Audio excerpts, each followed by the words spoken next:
Para tanto, eu quero partir de Juízes 21, 25.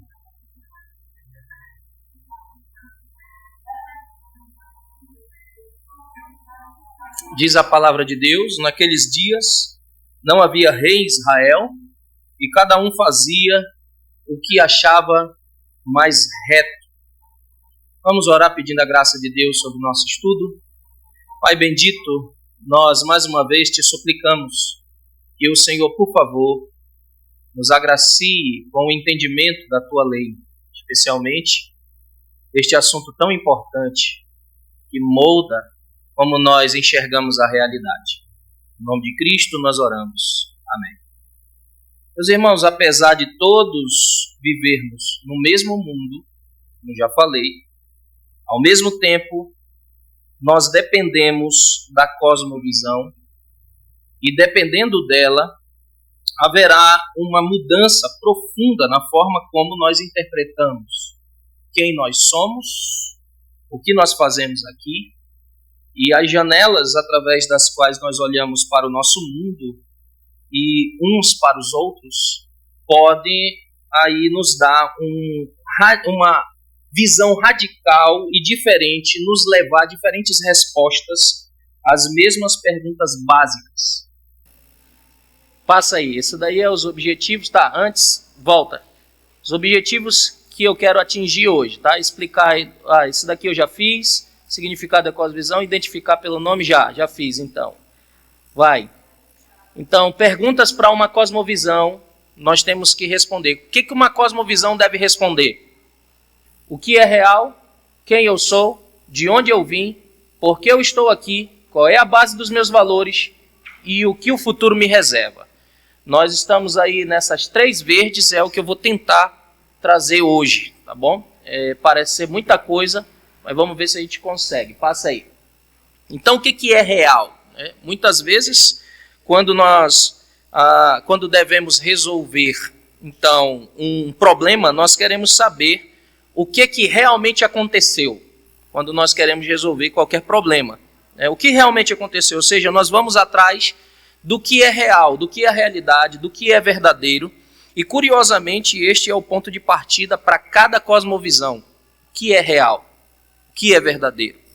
E aí, eu quero mostrar para os irmãos, pode passar, nós vamos fazer uma verificação da realidade, passa aí, e nós vamos olhar, nós vimos na aula passada 7 cosmovisões, 7 ou 8 cosmovisões, e hoje eu pretendo mostrar para os irmãos como cada uma delas responde a essas 3 perguntas, essas 3 primeiras perguntas.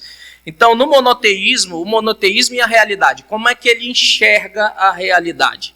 Tá bom? As 3 crenças monoteístas, alguém lembra? Quais são?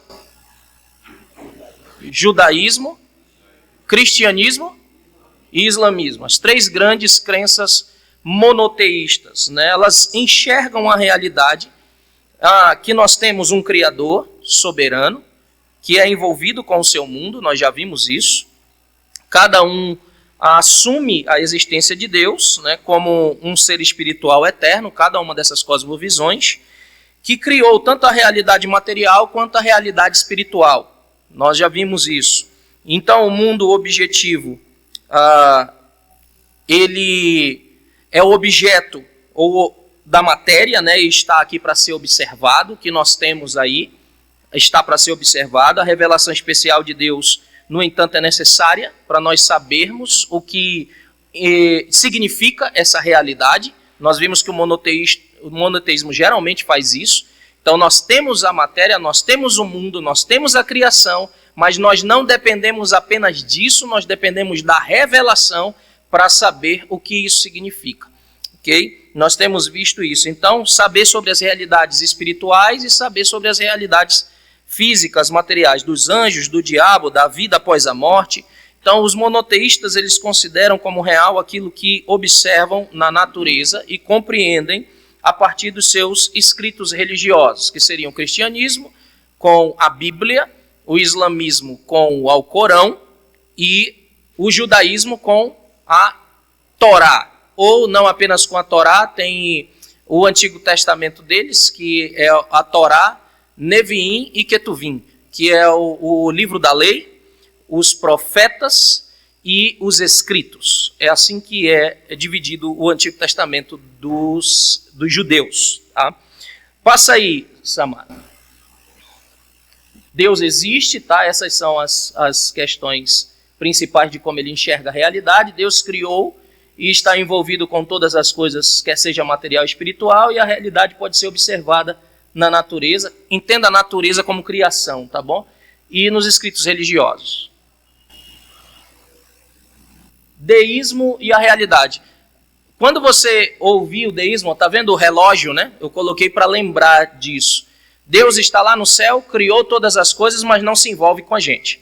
É assim que o deísmo vê. Nós vimos, eu falei sobre alguns grandes homens, por exemplo, Benjamin Franklin, que era um deísta, né? Havia algumas questões, alguns escritos que foram feitos por esses homens, que eles pegaram pedaços da Bíblia e fizeram recortes. De onde vem, já ouviram falar da caixinha de promessas? Já?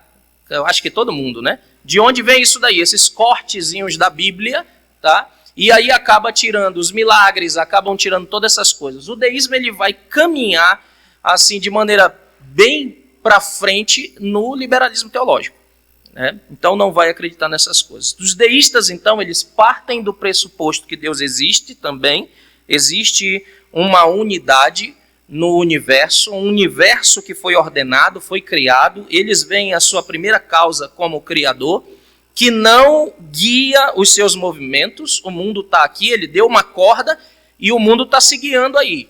Deus não governa. Isso aqui é uma negação de que doutrina? Negação da doutrina da providência. Eu estou sendo repetitivo para ficar na memória, tá, irmãos? Vou ser bem didático nesse sentido. Então, para você lembrar aí, que muitas vezes a gente esquece. Então, o Criador, Deus criou, mas Deus não está envolvido com a sua criação. Deus não se envolve com as questões dos homens. Aqui o mundo pode pegar fogo que Deus não vai se envolver. Essa é a visão deísta das coisas. E é impressionante como nós, mesmos muitas vezes rechaçando isso, negando isso na prática, nós somos cristãos deístas. Às vezes vivemos as nossas vidas como se Deus estivesse lá e nada ele intervisse aqui ou se envolvesse nas nossas questões. E nós temos que ter cuidado com isso. Então o Criador ele não guia o movimento do mundo, da sua criação, ele não se envolve nos assuntos humanos, ele não responde orações. Então não tem por que orar. Quem ora, ora inutilmente, porque Deus não responde, Deus não vai se envolver com essas coisas. A sua busca do que é real vem então de um só lugar. Vocês se lembram de onde o deísmo busca a verdade? Alguém se lembra? O deísmo vai buscar a sua verdade apenas e puramente na razão. Só na razão, não na revelação, na razão. Então daí vai partir também fundamentos para uma coisa que ficou conhecida na história como racionalismo. Okay? O racionalismo. Então eles fazem sua busca do que é real vem através aí da razão, de uma investigação sólida. Eles não levam a sério qualquer revelação que trate de algo milagroso. Milagres não existem, tá bom? Por isso que eu digo para vocês que vai desembocar isso aqui lá no liberalismo teológico. E a realidade do deísta é limitado a uma coisa, a matéria, a natureza. Passa aí, Samara. Ó, Deus existe, mas Deus criou um universo ordenado, né? Tudo isso, e a realidade é limitada à natureza ou à matéria, o mundo material. Pode passar. Naturalismo e realidade. Eu estou passando rápido porque nós vamos ter 3 questões, tá bom? Que respondem às realidades. Se eu tiver rápido demais e você não entender alguma coisa, me pare aí, faça a sua pergunta, ok? Então, naturalismo e realidade. O naturalista, ele vai ser um desdobramento do deísmo, é claro, porque é só a questão da matéria, é só a questão da razão. E o naturalismo, ele assume que a matéria é tudo que existe e o melhor método que se investiga e se chega à realidade, qual é? Lembram? Método científico. Pelo método científico. É o método científico que nos leva ao que é real. Então, ao contrário do deísmo, ele não se agarra a Deus como a primeira causa do universo. Tá? Ele não se agarra a Deus, ele nega isso. Na verdade, alguns vão chegar à conclusão de que existe um ser, mas eles não vão dizer que é Deus e tudo. E, na verdade, eles vão dizer que isso é um ser impessoal, alguém que não se relaciona, etc, etc. Uma força, sim.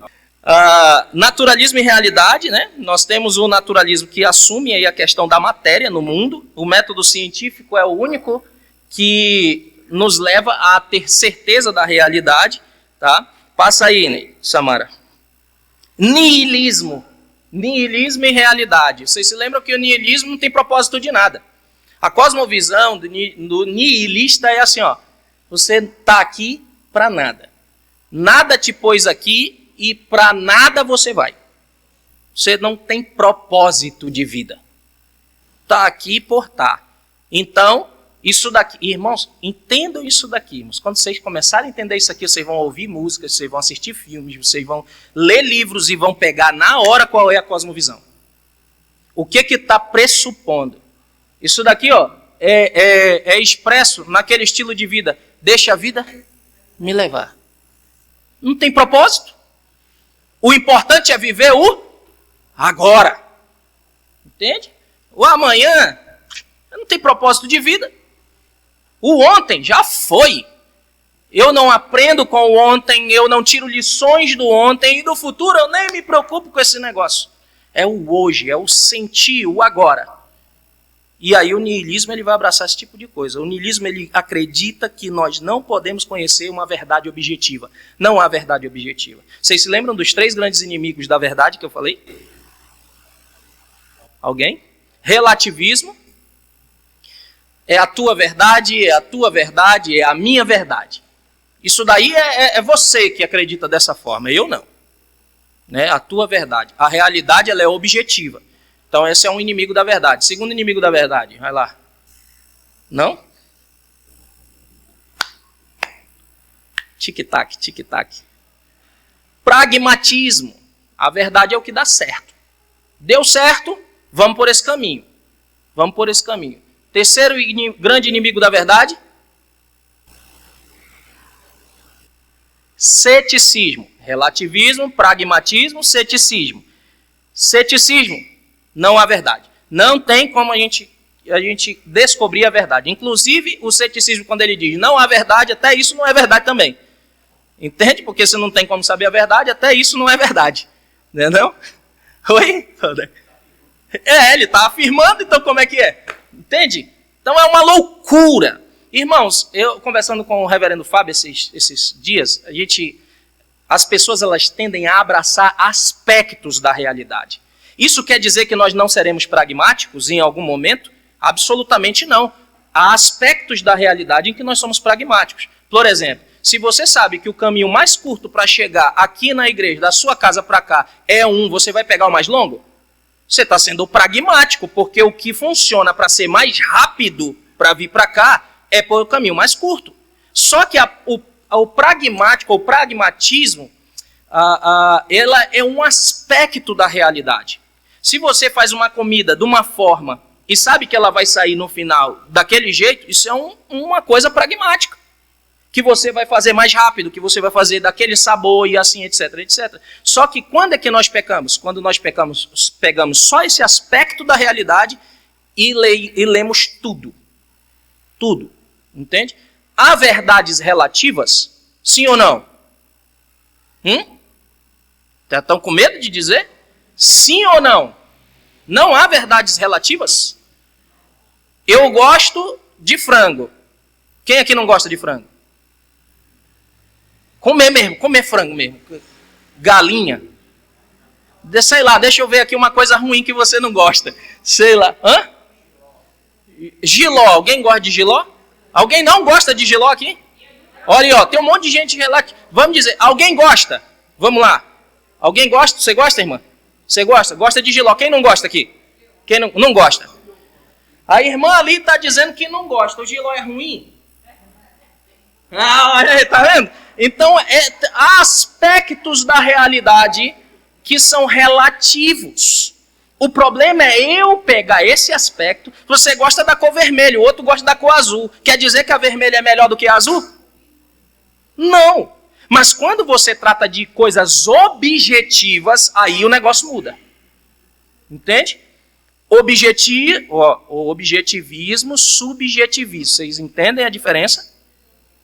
Objetivismo é uma coisa que já está estabelecida, é uma coisa que não tem como mudar. É objetiva, é clara. O subjetivo vai depender. Ok? Você gosta de um tipo de roupa, você gosta de um tipo de cor, você gosta de um tipo de comida, você gosta de um tipo de ambiente. Nesse sentido é relativo. Então há aspectos da realidade. E aí as pessoas apalpando isso, elas pegam esse aspecto da realidade e dizem, essa é a verdade.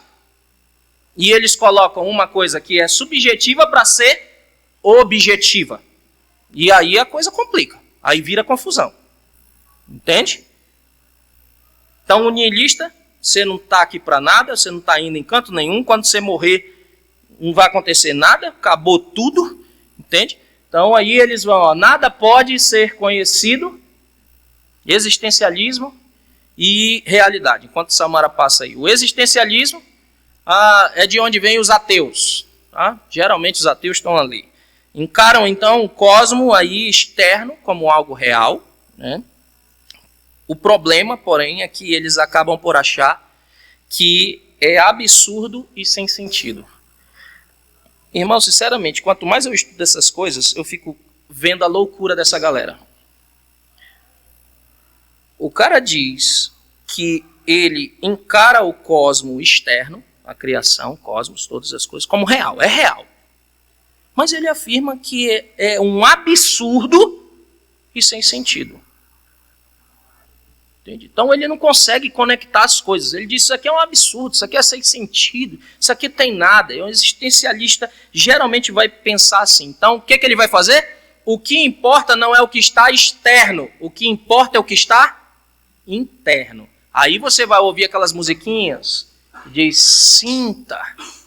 Entende? Você pode ser o que você quiser. Entende? E aí vai começar aquelas paradazinhas assim. Então a experiência subjetiva é a única forma de dar significado à vida. O que é real é a experiência subjetiva. O que eu experimento. Aí como você enxerga a vida é o que é real. Para você é isso. Aí o existencialista, o outro, vai dizer, então, beleza, para mim não é. Eu não discordo de você, mas para mim é diferente. E aí começa isso. Ninguém está errado, todo mundo está certo. Uma vez dentro da sala de aula o professor disse isso. Tinha uma pergunta objetiva, uma resposta objetiva, aí todos os alunos deram resposta diferente. Ele diz, ninguém está errado, todo mundo está certo. Como assim? Entende? Não tem como. Se há uma resposta objetiva para a coisa, é igual dizer assim, irmão, que cor é esse púlpito aqui? Alguém diz é branco, o outro diz é preto, o outro diz é azul, o outro diz é... Não tem problema, está todo mundo certo. Porque é a sua experiência, é a sua realidade que dá significado para isso. Não tem uma coisa que é externa a você. Entende? Só é o que está interno. Então é a forma como você enxerga o mundo. E tem muito crente querendo viver a vida dessa forma. É como eu entendo. É como deve ser. Por isso que questão de cosmovisão é tão importante. Panteísmo e realidade. Passou? Não, travou aí, né? Panteísmo e realidade. O panteísmo, então, vem de duas palavras, tá? União de duas palavras gregas, que é pan, que quer dizer todo, e theos, que é Deus. Panteísmo, todos os deuses, tudo que é Deus, está lá no panteão. Já ouviram falar do panteão? Panteão grego. Então, tudo é Deus. Tudo é Deus. Aquela porta é Deus, esse ar-condicionado é Deus, esse teto é Deus, esses bancos são Deus, você é Deus, tudo é emanação do divino. Entende? Tudo é essa questão da emanação do divino. O panteísmo oriental, então, ele é popularizado por aquilo que talvez vocês já tenham ouvido sobre o movimento Nova Era. Então ele assume aí uma força espiritual de impessoalidade. E isso, não se engane, tá, irmãos? Está ativo nos nossos dias. Com essa questão que nós temos aí de espiritualidade, dessas coisas todas, a galera voltando aí, questão minimalista, aí abre, questão você tem que ter uma parte espiritual, a galera está voltando para isso, para essa questão do misticismo. Vocês já assistiram o filme da Marvel que o Homem de Ferro morre? Alguém assistiu o filme da Marvel aqui? Não deixa eu sozinho não, irmão, por favor. Talvez a maioria não viram, mas nesse filme tem dois personagens que você tem que estar atento. O Homem de Ferro, ele representa a tecnologia, o racionalismo, tudo que o racionalismo conseguiu desenvolver. E do outro lado tem alguém que representa o misticismo. Alguém sabe dizer quem é? Hã? É Senhor do Destino o nome dele? Como é o nome dele? O Doutor Estranho. Doutor Estranho. É o cara que era médico, ele estava lá no racionalismo, ele não acreditava em nada. Se você viu o filme dele, você vai entender. Ele não acreditava em nada, ele sofre um acidente, ele se desilude de tudo e ele vai para o Oriente. Chega no Oriente, ele tem um contato com esse misticismo. Ele sai do corpo, ele tem uma experiência dessa e o que ele consegue? Agora ele detona isso e ele abraça esse tipo de coisa. O Homem de Ferro passa o legado para quem agora? Para ele. As pessoas pensam que é lá para o Capitão América, mas é para o Doutor Estranho. Para o Doutor Estranho. O que é isso, Hollywood dizendo? Acabou a era do racionalismo. Começou uma era de misticismo. E se você olhar de maneira geral, em livros que estão sendo escritos, em filmes que estão sendo escritos, esse aspecto da espiritualidade está sendo exacerbado. Já viu? Já conversou com as pessoas? Irmãos, eu converso com um monte de gente que diz assim, eu creio em Deus. Eu faço minhas orações. Está todo mundo hoje numa questão, numa vibe espiritual. Todo mundo. Então, assim, todos os caminhos levam a Deus, não importa sua religião, está aqui. Então, essa é a conversa. Sim. Tem uma seita que está crescendo muito e se diz até evangélico. Não sei se o Pablo já vou falar, cara. Sim, Seixonoye, do chazinho. Você toma um chazinho e é um alucinógeno, né? Um alucinógeno aí, que você toma um chazinho para poder ter contato com o divino. Tá? Dar contato com o divino. Então, lá em Manaus isso já é estabelecido, Seixonoye, esse tipo de coisa aí, tudinho. Tá bom? Sim. A gente tem várias pessoas que frequentaram a nossa igreja, depois saem, quando você vai conversar, aí diz assim, eu fiquei tanto tempo lá, minha vida não mudou. Ele está procurando o que funciona. Ele está abraçando o aspecto da realidade pragmático, só isso. E aonde funcionar, ele vai ficar lá. Até o dia que parar de funcionar. No dia que parar de funcionar, ele troca de novo. Entende? Então é assim que às vezes as pessoas fazem. Eu vou ficar nesse casamento enquanto está dando certo. No final, quando não der mais, chute, vai para outro. E aí o pessoal fica falando o quê? A fila andou. Fila andou e vai e assim fica. E essas são as cosmovisões que nós temos aí. Entende? Beleza? Nova consciência e realidade. Estou vendo que a gente não vai nem chegar perto do... Então, nova consciência e realidade. O homem passou do processo de evolução e desenvolveu-se agora do ponto de que nós... É o quê? Ao ponto de estarmos no limiar da consciência cósmica. É isso aqui que eu falei ainda agora. Parou esse negócio de racionalismo, de raciocinar, de ter a mente... Faz o que diz o teu coração. Entende? Vai no coração. E aí o que acontece? Só que eu disse para vocês, né, que essa questão da nova consciência tem esses alucinógenos. Para você transpor a razão, você precisa dar um tapinha. Você precisa fumar uma maconha, você precisa pegar um cogumelo e ficar muito louco. Entende? Aí você vai começar a ver aspectos da realidade que você nunca viu. Aí é por isso que você vê deputados, por exemplo, querendo fazer o quê? Liberação de todos os tipos de alucinógenos. Por quê? O que está no fundamento dessas coisas? Nova consciência. Cosmovisão de nova consciência. E aí ele pega o negócio da medicina, que diz que também é um aspecto medicinal e tal, e assim vai. Entende? Não só a questão da maconha, mas outras coisas. Estou dando aqui porque é o que está mais no nosso cotidiano. Vai lá, muda aí. Visão da realidade, então, pode variar, nós já vimos. A visão da realidade, ela pode variar de acordo com a cosmovisão. Monoteísmo, a realidade é o quê? Criada. Vocês estão vendo? Realidade é criada. O deísmo, a realidade é o quê? A racionalidade. A gente olha para o naturalismo, a realidade é o quê? A matéria. Você olha para o niilismo, a realidade é o quê? Sem significado. Você olha para o panteísmo, você vê aí, aliás, o panteísmo é o final lá, que é o espiritual. E aqui o nada é o existencialismo. Entende? Então, conforme você vai abraçando a cosmovisão, você vai enxergar a visão, o mundo dessa forma. É assim que consegue. Então vai lá, passa aí. Quem eu sou?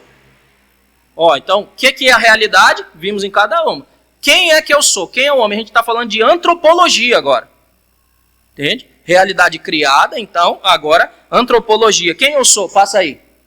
O monoteísmo. O homem foi feito à imagem de Deus. É assim que o monoteísmo vê. Qualquer uma das 3 religiões ainda vem assim. Entende?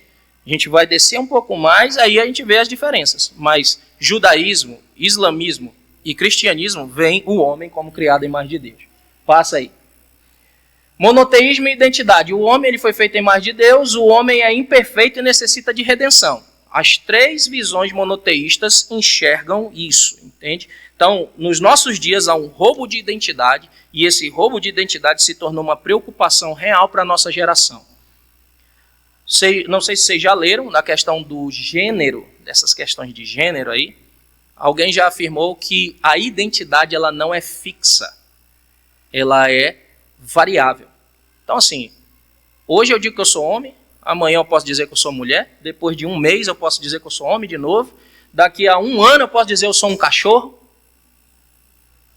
É a identidade que ela não é fixa, ela é variável. E isso estão ensinando para os nossos filhos nas escolas. Viu? Então a ameaça de alguém roubar não apenas nosso nome, nosso seguro social, data de nascimento, a cidadania, é um grave uso indevido de quem nós somos. Né? É o estelionatário, né? O cara que toma falsário, toma outra identidade e tudo. Então, uma visão de mundo visa, então, responder quem eu sou no nível mais profundo. Né? E o monoteísmo ele vai mostrar isso daí. O cristianismo ele crê na redenção através da fé, na morte expiatória e ressurreição justificatória de Jesus Cristo. Né? Os muçulmanos, eles se submetem à vontade de Allah e eles vão obedecer ao Corão. Para o judeu, isso significa manter as leis e as tradições. É possível o homem fazer isso, ele lê e por conta própria, pelas obras, ele vai fazendo isso. Então, nós temos esse tipo de coisa nas 3 religiões. Passa aí. Deísmo. O homem é uma parte natural do universo. Pode passar. O homem é como ele deve ser. Ele é assim, é a síndrome, alguém já disse, é a síndrome de Gabriela. Exatamente, eu já tinha esquecido desse negócio. Síndrome de Gabriela, né? Eu nasci assim, cresci assim, eu vou morrer assim. O homem é como deve ser. Já era. Se você nasceu ruim, até o fim da vida você vai ser assim, porque é do jeito que você deve ser. Não tem coisa de mudança, não tem redenção. Entende? Então vê como começa a mudar, né? A coisa. Começa a mudar, não tem redenção. Então, os deístas acreditam que o homem é um ser pessoal que faz parte do universo desse grande relógio, ou do grande relojoeiro. Ele não é anormal ou caído, tá? Ele é como é. E a liberdade de explorar a natureza levará então ao autoconhecimento e à compreensão do Deus impessoal que criou o universo. Interessante, né? Crê que Deus existe, crê que Ele está lá. Ele diz para explorar o universo, para conhecer um Deus que é impessoal e que não tem negócio de providência. Tá? Então, apesar dele criar. Vai, passa aí. Naturalismo e identidade. O homem é altamente desenvolvido, autoconsciente e um animal racional. Passa aí. Volta aí um pouquinho. Pensei que tinha mais alguma coisa. Então, eles veem o homem porque é a razão. É a razão. Assim como o deísmo ele tem esses resquícios, o naturalismo também tem esses resquícios. E acreditam aí que os seres humanos são máquinas biológicas. É assim que o naturalismo vê. Máquinas biológicas altamente complexas, de onde vai sair também os estudos e vai chegar, não, isso daqui não tem como ser um fruto de evolução de uma bactéria ou de alguma coisa. Isso aqui foi uma mente pensante. E aí, para te ter uma ideia, Gilberto, não sei se já leste, tem gente que abraça o design inteligente que diz que foram ETs. Que vieram aqui uma outra civilização altamente desenvolvida foi que deixou algumas tecnologias para nós aqui e tudo. Entende? Aí, tá vendo? E aí vai a questão toda. Então eles fazem dessa coisa. Passa aí, Samara. O niilismo. No mar de incertezas, então, os niilistas eles não têm identidade clara ou duradoura. É daqui que vai sair que a identidade ela não é fixa. Ela é variável. Ela não é fixa. Alguém aqui tem identidade variável? Espero que não, né? Espero que não. Eu digo pro... Rapaz, não mexe no vespeiro. Então a própria compreensão aí é tendenciosa e é limitada. Então, qualquer compreensão que eu tiver de alguma coisa é sempre tendenciosa. Sempre tendenciosa. O niilista vai dizer isso. Se você for debater com o niilista e não derrubar esses pressupostos, você vai ficar num debate infinito. Que tudo que você disser, ele vai dizer isso aí, ó. Isso aí é coisa que colocaram na tua cabeça desde o início. Você sabia que já é uma outra coisa, talvez a gente trate isso mais adiante, como o pastor Fábio falou que nós vamos tratar sobre a questão da educação. A pedagogia de Paulo Freire, ela não tem a intenção de educar, irmão. No cerne da pedagogia de Paulo Freire é tirar o parasita que foi colocado dentro de você. E sabe quem colocou o parasita dentro de você? O capitalismo. Para ele é isso. O capitalismo colocou um parasita dentro de você, essa mente capitalista. E essa pedagogia do oprimido é exatamente isso. É extrair esse tipo de coisa. E todo pensamento que você tiver que alinha um pouquinho ou tende um pouquinho com o capitalismo é um parasita que colocaram dentro de você que pela educação que ele propõe precisa ser tirado. Entende? Então começa-se esse tipo de coisa, tudo em cosmovisões. Tá? Então assume uma identidade, o niilismo, ele assume aí que a identidade que lhes é aplicada pelas instituições de valores religiosos tradicionais é falsa, foi imposição, foi coisas que colocaram e você aprendeu e que você precisa ser liberto disso. É educação libertadora. Você precisa ser liberto dessas coisas. Entende? Que colocaram aí na sua mentalidade. Existencialismo. Existencialismo e identidade. O homem identifica-se a si mesmo de forma individual e subjetiva. Quem diz quem você é você. Tu é que diz quem você é. Ninguém pode dizer para você quem você é. Quem diz quem você é você mesmo. Quem diz quem eu sou, quem é? Hã? Não, ela nem sabe quem eu sou. E pronto. Quem diz quem eu sou é o meu Criador. Quem estabelece quem eu sou. E ele revelou isso em sua palavra, para que nós saibamos quem nós somos. Vai. Sim, lá, claro. Sim, foi boa, irmã, mas eu que lhe induzi ao erro. Eu que lhe induzi o erro nesse sentido. Tá? Mas, de fato, no relacionamento dia a dia, quem é que me conhece? É de fato. Mas quem diz quem eu sou é o Senhor, certo? Então, o existencialismo vai dizer isso aí, vai. Panteísmo e identidade. A alma do homem é parte da grande alma do universo.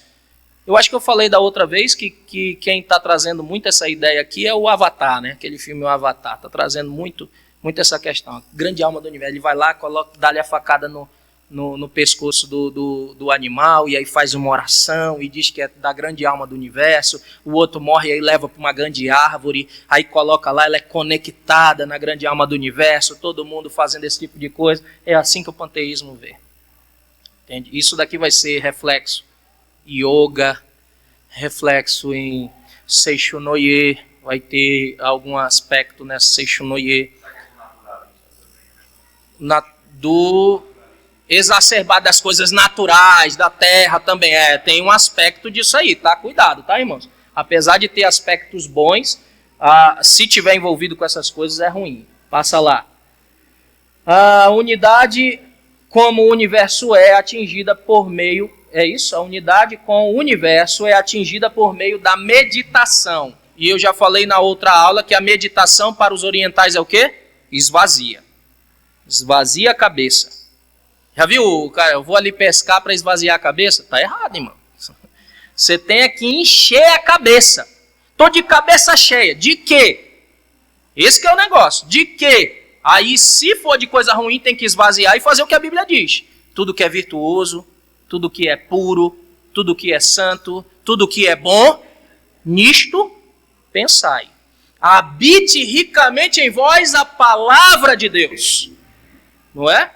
O homem justo, ele medita na palavra de dia e de noite.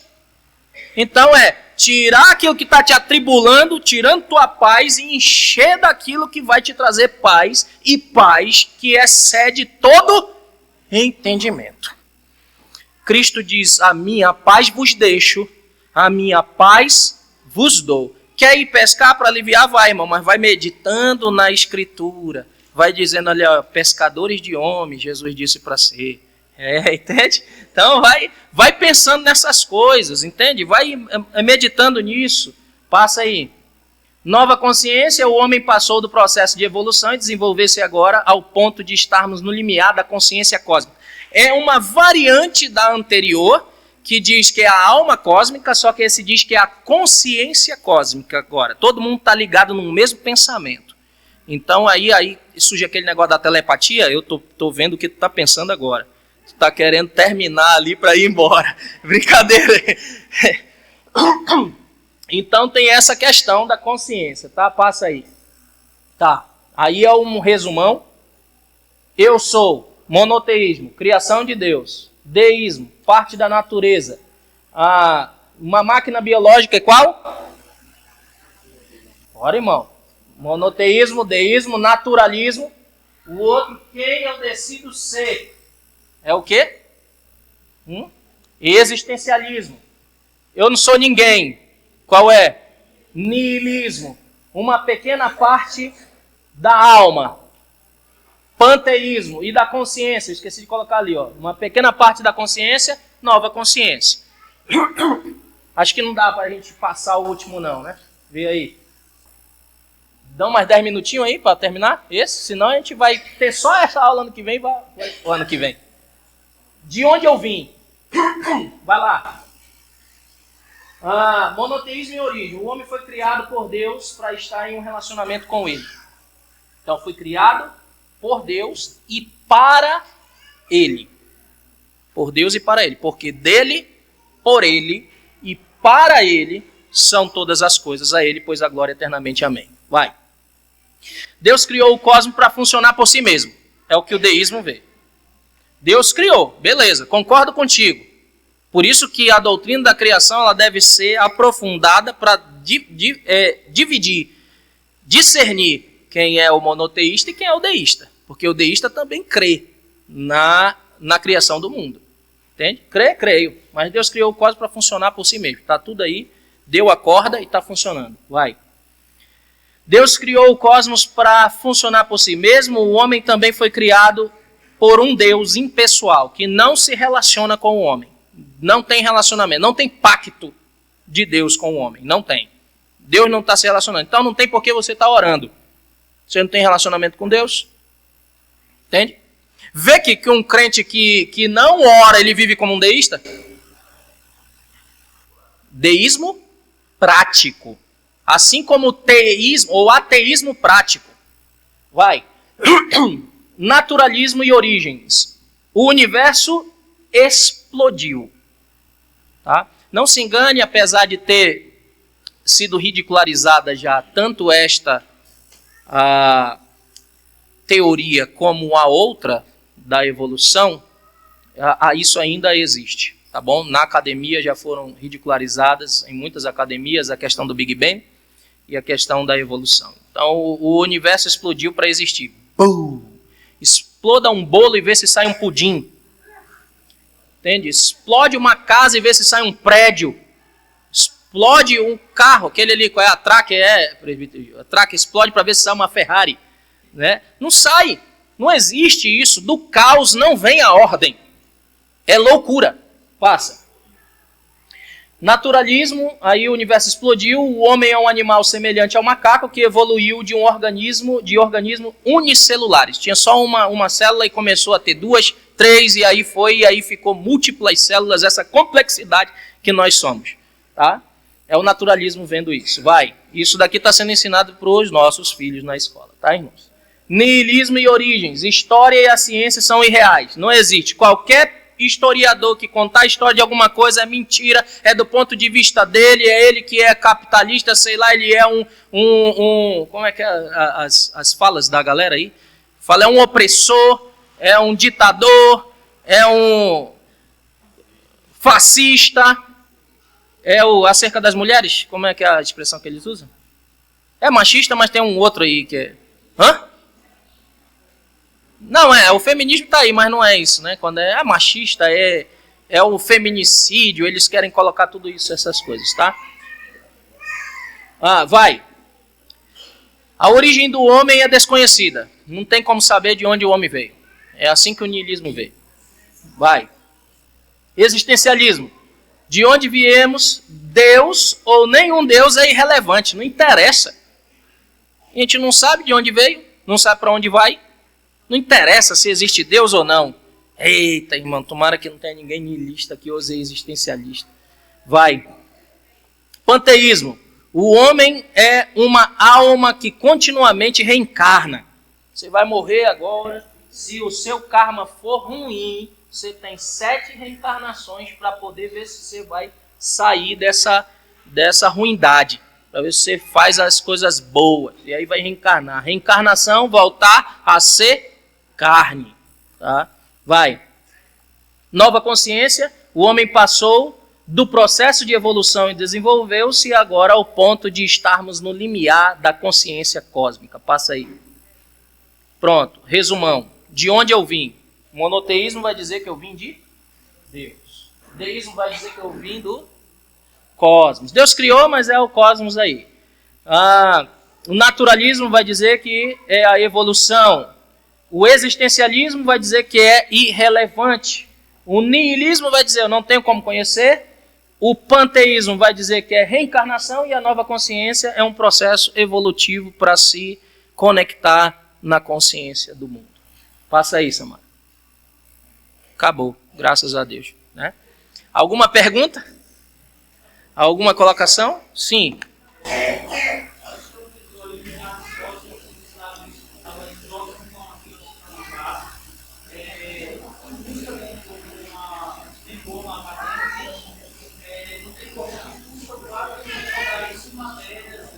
Sim.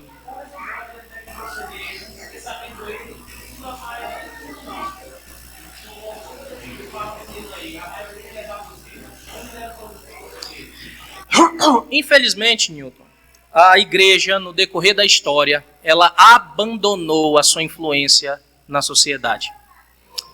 E o que aconteceu se teve uma reclusão dentro dos seus muros. Antigamente, cada igreja, na reforma que era plantada, havia uma escola confessional ao lado. Para ensino dos pais, dos filhos, tudo isso para que eles crescessem numa educação cristã. Mas hoje, por falta disso, nós devemos resgatar. Né? Hoje, infelizmente, nós damos os nossos filhos para quem criar? O Estado. O Estado pega os nossos filhos desde a mais tenra idade hoje E eu estou falando daqueles que não colocam em creche. Estou falando só dos... Eu acho que desceu de 7 para 4 anos agora. Faz tempo que eu estou fora do sistema que eu nem sei, mas a última vez, se eu não me engano, estava numa briga para colocar para 4 anos. Colocar para 4 anos e daí vai se desenvolvendo. Pego os meus filhos dos 4 anos até por volta dos 17, né? 18 anos. Veja, vamos dizer aqui que são apenas 12 anos. Inculcando coisas. Não é à toa que quando os nossos filhos chegam na faculdade, eles abandonam a fé. Por quê?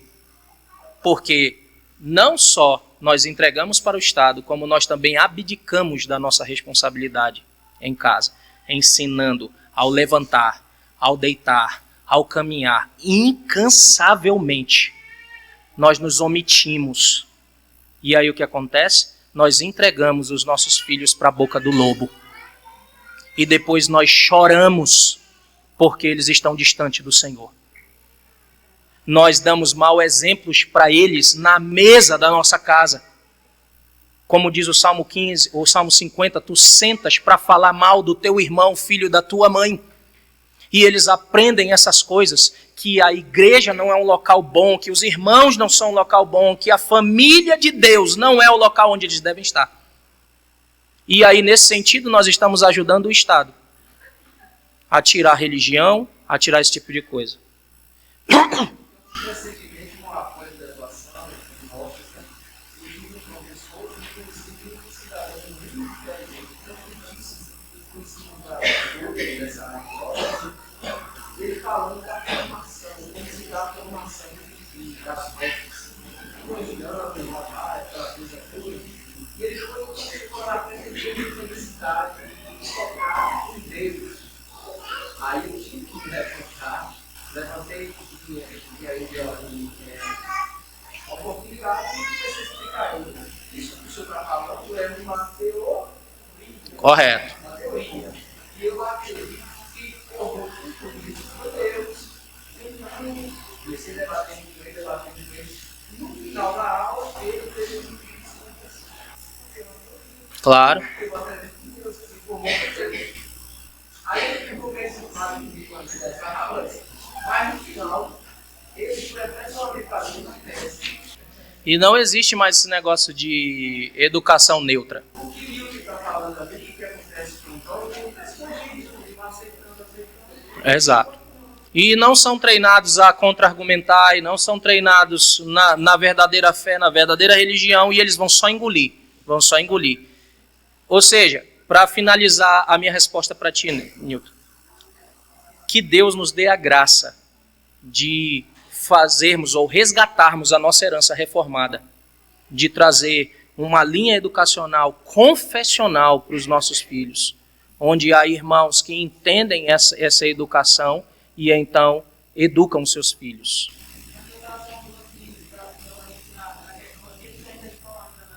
Sim.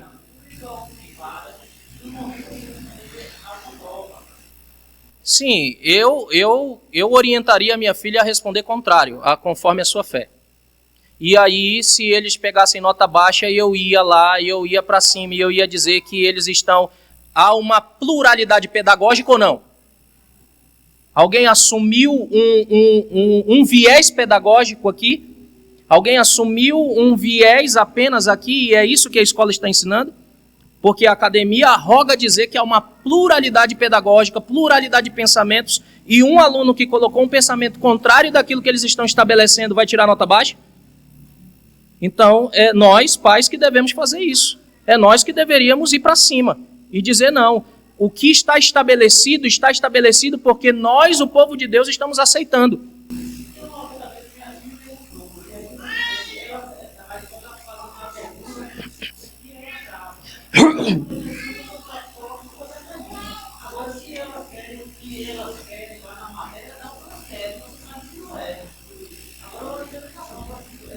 Se a pergunta for, descreva como tal pensamento, coisa, é uma coisa.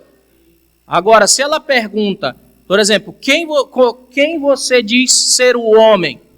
aí ela quer que eu responda segundo uma cosmovisão que eles acreditam, aí a gente tem que ir para cima mesmo. Porque o que mais o Estado arroga é que é laico. Não há coisa de religião, não é isso, é aquilo outro. E as escolas, por isso que o mito da neutralidade já caiu. Todo mundo parte de um pressuposto para ensinar alguma coisa. E o professor que está lá ensinando os nossos filhos, eles estão ensinando a partir de um pressuposto, de uma cosmovisão conforme eles enxergam o mundo. E aí nós temos que dar, conforme, para finalizar, o Salmo 78, por favor. Eu gosto muito de lembrar desse Salmo. Esse Salmo, ele impacta muito o meu coração e me lembra muito do que eu devo fazer como pai. 78, escutai, povo meu, a minha lei, prestai ouvido às palavras da minha boca, abrirei os lábios em parábolas e publicarei enigmas dos tempos antigos, o que ouvimos e aprendemos, o que nos contaram nossos pais, não encobriremos aos seus filhos, contaremos à vindoura geração os louvores do Senhor e o seu poder e as maravilhas que fez. Ele estabeleceu um testemunho em Jacó, e instituiu uma lei em Israel, e ordenou aos nossos pais que os transmitissem aos seus filhos, a fim de que a nova geração os conhecessem, filhos que ainda hão de nascer, se levantassem e por sua vez os referissem aos seus descendentes, para que pusessem em Deus a sua confiança e não se esquecessem dos feitos de Deus, mas lhe observassem os mandamentos, e que não fossem como seus pais, geração obstinada e rebelde, geração de coração inconstante, cujo espírito não foi fiel a Deus. Ele instituiu e ordenou aos pais que fizessem isso. Então, de quem é a responsabilidade primária da educação dos filhos? É sua. Da instrução dos filhos é sua. Você terceirizou para o Estado porque você não consegue fazer tudo aquilo. E eu compreendo, a gente pode dar saídas para isso, a gente pode ir atrás de saídas para isso, mas você acaba terceirizando para outras pessoas. E ainda que você terceirize, aquele outro que está instruindo o teu filho vai ser responsável, e no caso são os professores, mas a responsabilidade maior é sua. Você tem que ver o que eles estão aprendendo, você tem que instruir, corrigir o que eles estão aprendendo.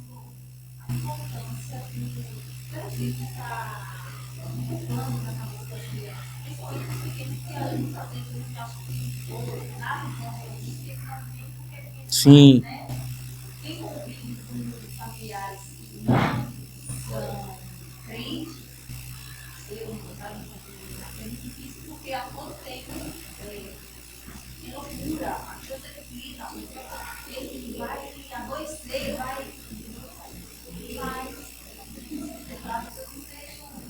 Amém. Na Páscoa, o João tem 9 anos, ele está no 4º ano, e ele chegou preocupado na classe, porque a professora é entrevista, e ele falou na classe. E ele chegou em casa com uma coisa, né? Aprende no catecismo, lê a Bíblia, era um pouco local que ela tem.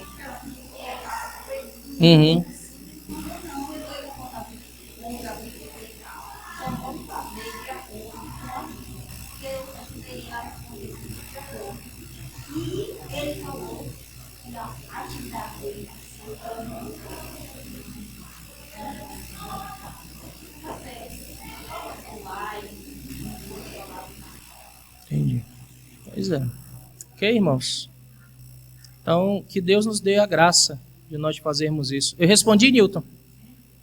Então, que Deus nos dê a graça de vivermos dessa forma, de nos levantarmos. Nós temos que entender, as portas do inferno não prevalecem. Isso quer dizer que a igreja está marchando. E o inferno é que tem que se acuar. Os súditos do inferno é que tem que se acuar, e não nós.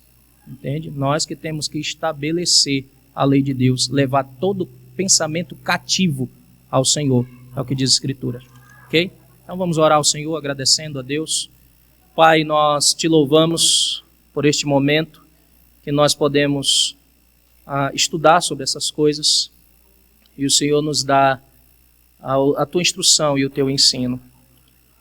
Nós somos pó, nós somos frágeis e fracos. Tememos, ó Deus, muitas coisas, mas que o Senhor, por tua graça e glória, nos ajude a sermos firmes na verdade, batalharmos pela verdade, Senhor, que foi entregue de uma vez por todas a todos os santos. Que nós façamos isso, ó Deus, com afinco, ainda que isso indique que nós perderemos a reputação, o prestígio e até mesmo a própria vida. Que o Senhor de toda a glória ajude o teu povo e levante uma geração assim, Pai, para a glória do teu nome. Oramos em nome de Cristo. Amém. Bem, meus irmãos, Deus em Cristo vos abençoe.